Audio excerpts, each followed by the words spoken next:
Hoop Dreaming from about 2 weeks ago now.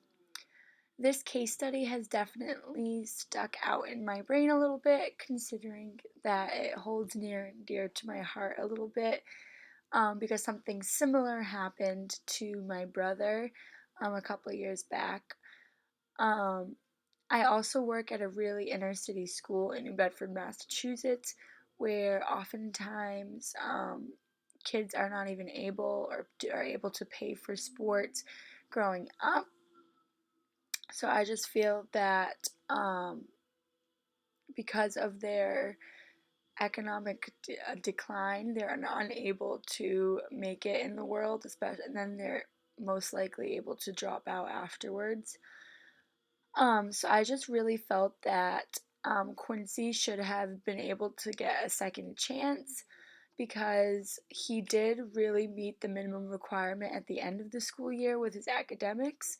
So just because he didn't really quite make that academic minimum during the school year, he was able to at the end, and that's where it really matters is at the end of the school year to get a scholarship for sports. Same thing happened to my brother as well, where he didn't meet the minimum requirement for academics at one point, and then he ended up breaking his ankle when he was the quarterback of the football team, and then all of the colleges had dropped him because of his academics, and he was no longer playing football at the time.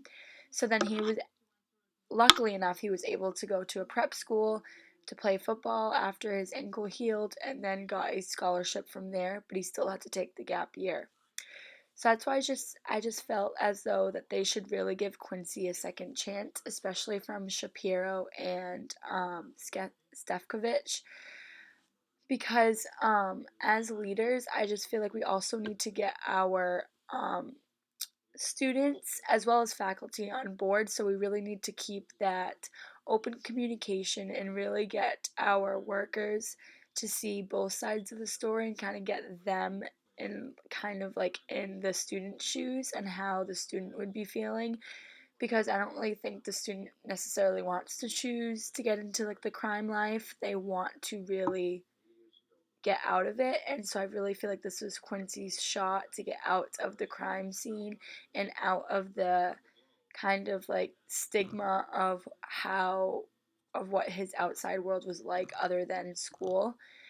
And then I know that the principal really wanted Douglas Dillman to kind of either make a decision on what to do, whether to get his teachers to change the grade or for Dillman to go in and change the grade himself. I just really personally, as on the ethical standpoint, for Dillman to actually go and talk to the teachers and have that open conversation with them to really get them to see and understand Quincy's circumstance and to really benefit Quincy and benefit the rest of the students from further instances like Quincy's that come along. So I just really feel like the teachers should be aware of what's happening rather than just Dillman being kind of like on the sneaky side and changing the grades himself.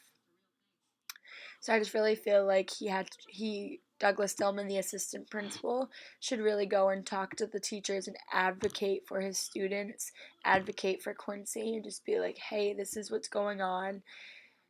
Can we do something about this to really help this student and potentially helping other students that follow him?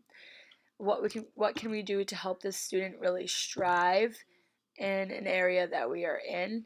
And then using this open communication really also puts trust of the teachers into the assistant principal, into Dillman, and the teachers will want to get onto the ice with Dillman to advocate for their students. So that's why this case study really was like near and dear to my heart, because I've seen students really benefit from these types of scholarships, such as my brother a few years ago, and now he is um, graduated from college and he is a financial advisor. And then, but he went to Boston College and got a full ride for playing football, which was amazing. So, thank you.